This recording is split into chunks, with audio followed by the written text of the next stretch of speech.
So far we have covered the Finno-Ugric arrival in Europe, the advent of iron and the early migrations of the Finno-Permic peoples, but we have yet to discuss an important topic. Far removed from the rest in Central Europe live the Hungarians, whose language belongs to the Ugric branch of the Finno-Ugric family. Their closest linguistic relatives live far away in Western Siberia, the Khanty and the Mainzi, together known as Ob-Ugrians.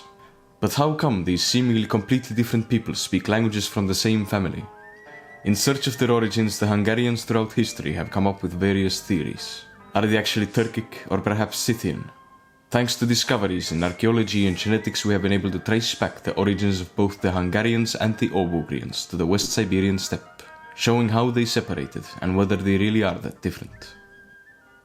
Finno-Ugrians arrived in Western Siberia already around 2000 BC with the same Adrubino phenomenon. Eventually they would develop into the Ugrians, with the Ural mountains separating them from their Finno-Permic cousins. The Ugric Bronze Age is still poorly understood. A range of archaeological cultures dot Western Siberia. The steppe is inhabited by the nomadic Indo-Iranians, carrying the Andronovo culture and its descendants. The taiga in the north is home to hunters and fishers, bearing ceramics with cross-shaped stamps. Their ethnic identity is unclear. They might have been Finno-Ugric or perhaps a lost pre-Finno-Ugric group. Sandwiched somewhere between the two are the Ugrians, who are both pastoralists and hunters. As the Finno-Permians on the Volga and Kama rivers enter the Iron Age, the southern Ural region becomes an important center. Here the three cultural regions fuse together, resulting in the formation of the Itkul culture, the first culture to bring iron to Siberia.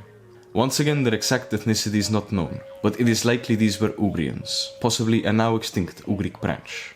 Initially, this culture was an advanced center of copper and bronze production, using the rich copper resources found in the Urals. At around 500 BC, they learned to use iron from the neighboring Ananino culture.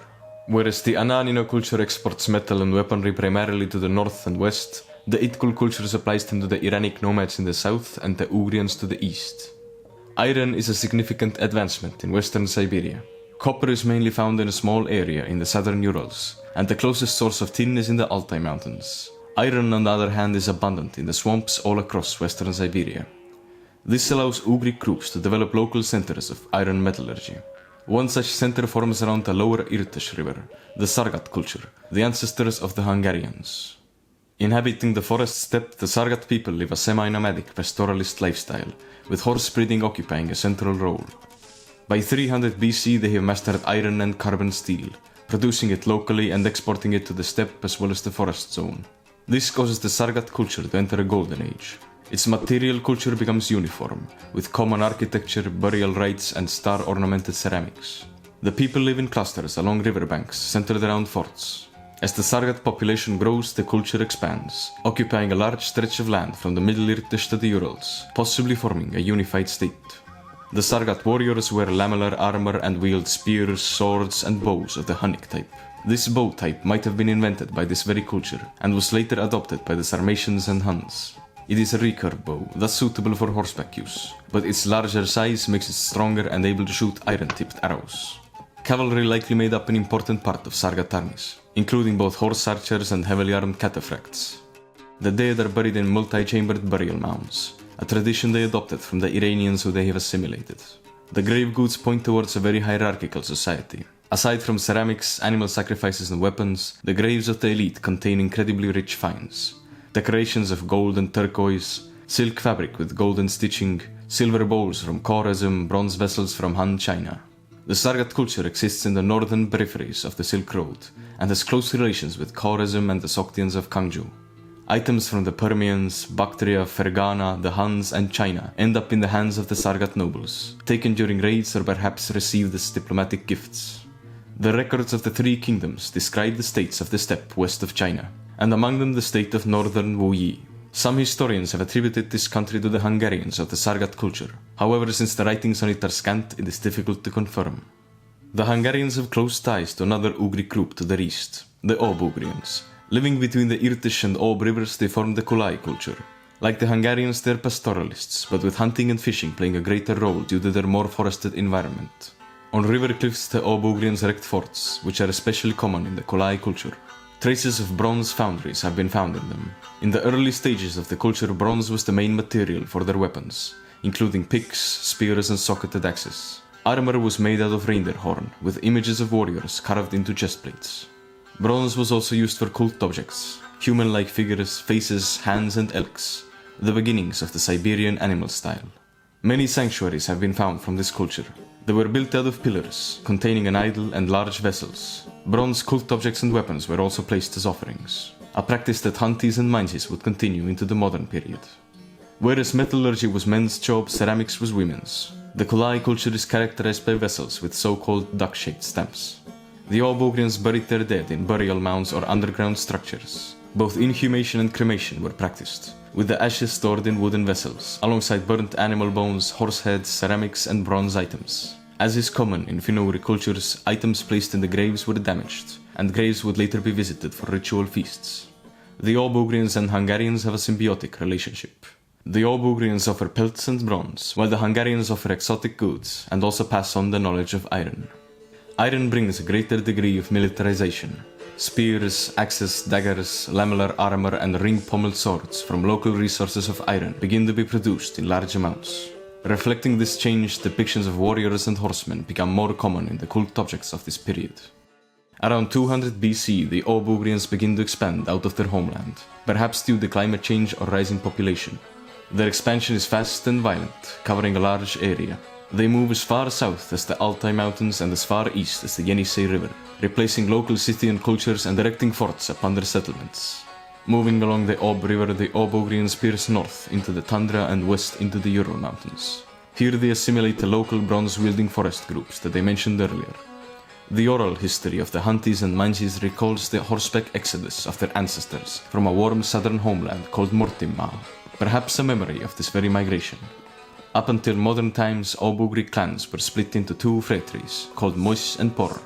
These two groups lived amongst each other and practiced strict exogamy, but visited different holy sites and recounted different mythological origin. In Ob-Ugric legends, the ancestors of the Por people are described as savage and warlike, inhabiting the forests. They are associated with the earth, owls, elks, cedars, and the god of the lower world, Kullotir. Their ancestor is the bear himself. The Mois people, on the other hand, are described as wealthy and advanced, practicing animal husbandry. They are associated with the heaven, hares, geese, horses, birches, and the equestrian hero god, Mirsus Nehum, who they regard as their ancestor. Some historians have theorized that the Por people represent the original inhabitants of the West Siberian forests, and the Mois represent the Ugric newcomers. The name Mois is believed to come from Proto-Iralic Mainze, meaning man, and is cognate with the names Mainzi and Magyar, the self-name of the Hungarians. The Ob-Ugric expansion is successful, and like the Hungarians, they begin trade with Central Asia and China, supplying them with pelts. As the Ob-Ugrians encroach upon Hungarian lands, tensions between them rise. At around 400 AD, a larger conflict begins between them. The Sargat state crumbles and the Ob-Ugrians begin settling on their lands. Some Hungarians stay on the Irtysh, others disperse east towards the Altai, but the bulk moves west and crosses the Ural Mountains. In the southern Urals, the Hungarians finally replaced the Iranians who had been living there for over 2,000 years. Further west they also come across the Permians, who resist the Hungarian newcomers. The war between the two does not last long, and soon the Hungarians settle down amongst the Permians on the Belai River, forming the Kushnyarenkova culture. The two groups influence each other greatly, and a common elite culture develops between the Hungarians and the Permians of the Bolom, Lomovatovo and Nyevorino cultures. This elite culture is equestrian in nature. The warriors of both groups are buried with horses, wield sabers and wear similar clothing and decorations, such as the famed silver belts and bronze horse pendants that would be traded from Finland to Siberia. Silver in Finno-Ugric beliefs holds magical power, and both the Permians and the Ugrians of this period place silver masks on the faces of the dead. The Hungarians also acquire some Permic loanwords, including their word for silver, ezist, which in Komi is ezish. By 700 AD, the spread and influence of the Hungarians has increased further, now represented by the Koryakova culture. A new group has just arrived on the Volga, the Bulgars. The Hungarians have a wary relationship with them. Their forts are mainly located on the western front, bordering the Bulgars. But because the two are at an equal level in terms of strength, they avoid war. Meanwhile, their partnership with the Permians continues to blossom. The Hungarians supply the Permians with luxury goods from Central Asia, while the Permians supply the Hungarians with pelts from the north. By 800 AD, the Hungarian population has reached its peak. But despite their success in their new homeland, the Hungarians refuse to become settled. They once again mount their horses and abandon their homes in search of new lands. The exact reason for this is unclear. Historians have proposed various motives: overpopulation and the need for more lands to graze their livestock, climate change, intensifying relations with the Bulgars, or the influx of Pechenegs into the region. The steppe at this time is inhabited by the Alans and the Ogur Turks, the Volga Bulgars and Khazars. As the Hungarians migrate west, they incorporate clans from these Turkic groups into their horde, becoming bigger and more powerful in the process. The Hungarians form 7 tribes, among them both Ugrians and Turks. Loans from Old Turkic enter the Hungarian language at this time, including Ugr for ox, Alma for apple, and Shator for tent or yurt. Despite that, the Ugric tribes, particularly the Magyar, remains the dominant political force, and the other tribes adopt their language and culture. On their journey, some Hungarians stay on the Volga, others settle in the Caucasus, but the main force moves to Etelköz, north of the Black Sea. Gesta Hungarorum, written in the 13th century, describes how the Hungarian tribes chose their leader in Etelköz. The noblewoman Emese was pregnant with her son Almos, when she saw a dream of the falcon Turul conceiving her child, telling her that she would give birth to a glorious king. Seeking new land in Pannonia, the Hungarians elected Almos to be their leader, and the heads of the 7 tribes swore fealty to Almos and his descendants through an oath of blood. In 895, the Hungarians crossed the Carpathian mountains, led by the son of Almos, Arpad, bearing the banner of Turul. At the time of their arrival, the Carpathian basin is a Christian land, split between different kingdoms. By the year 900, the Hungarians have conquered most of Pannonia, but they do not stop there, and their armies continue onwards into Europe. The Hungarians make use of the wars between European states, and ally with one kingdom to raid and pillage another. The Hungarian armies are primarily made up of recruited militia. Because every man has to be able to ride a horse and wield a bow, the Hungarians are able to raise large armies of light horse archers without much training. Professional soldiers are called Bator. They wield recurve bows, sabers, spears, axes, and wear iron helmets and chainmail, which the Hungarians make themselves. Their armies are relatively small, composed of a few hundred to a few thousand men. Despite that, they are more organized than other steppe armies of the time, and they have mastered the use of hit-and-run tactics, encirclement, and feigned retreats. Their invasions pierced deep into Italy, Saxony, West Francia, Constantinople, and Spain, striking terror throughout the Christian world. In the following decades, the Hungarians forced the Kingdom of Italy, East Francia, Bulgaria, and even the Byzantine Empire to become their tributaries. Meanwhile, the Hungarians are establishing a new homeland in the Carpathian Basin. This land was previously inhabited by a mixture of different groups, among them Slavs, Germans, and the Avars, who originally came as steppe conquerors from Mongolia, but who had been assimilating into the local population for a few centuries. The Hungarians unite these groups under one banner and language. Though the Hungarians already begin to take influence from the Germans and Byzantines, their connection to the Hungarians who stayed in Etelköz and the southern Urals remains strong.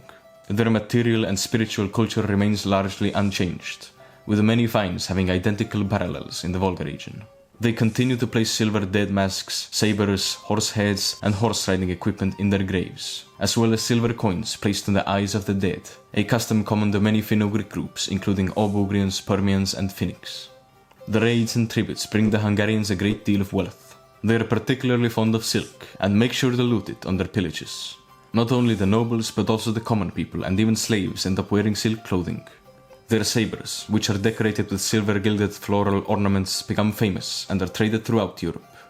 Genetically, the conquering Hungarians are quite diverse, showing admixture from Turkic and European populations. However, unlike the Avars who fall on the Altaic line, the Hungarians fall on the Uralic one. Their Y DNA haplogroups representing their paternal lines are also diverse, including Turkic, Caucasian, and Pontic lineages. However, the Uralic haplogroup N1A, which was carried by the Hungarians of the southern Urals and Siberia, remains the most common haplogroup among the conquerors, some of whom have turned out to be second or third cousins of the Hungarians buried in the southern Urals. Eventually, the European kingdoms learned to counter the tactics of the Hungarians, and with the revival of the Holy Roman Empire, the Hungarian invasions in Europe end. Soon they settle down, adopt Christianity, and in the year 1000 form a feudal European kingdom under the leadership of King Stephen I. And what of the Hungarians who stayed in the southern Urals? In 1235, a Hungarian monk called Julianus traveled to Volga, Bulgaria, in search of the eastern Hungarians. Having arrived in Bulgar, he was told the Hungarians lived only 2 days of travel away. Julianus found them and was even able to speak with them despite their 400-year-long separation. While most Hungarians had left the southern Urals, a small group stayed on the Belaya River, bearing the Chialik culture. They were able to resist the influx of Turks for centuries, until finally being assimilated by the Bashkirs. Though the Hungarians and Ob-Ugrians have grown apart across the millennia, they still retain commonalities and remnants of their steppe origins. The languages of both are still mainly composed of Ugric vocabulary, including the word for horse, lo. While the Hungarians have mixed with many groups on their journey, their genetic link to the conquering Hungarians remains strong, and the haplogroups of the conquerors are still present among the Hungarians of the modern day. The Ugric connection has aroused interest in other fields as well, such as ethnography, and many academians have found similarities between the customs, folklore and mythology of the Hungarians and Ob-Ugrians. This wraps up my series on Finno-Ugric origins. Thank you all for joining me and supporting my effort to make the deep and fascinating history of the Finno-Ugric peoples a bit more known. I will continue making videos, although the subject of the next video is still undecided. If you have any suggestions or parts of Finno-Ugric history that you want to know more about, you can leave a comment. Thank you again and see you next time.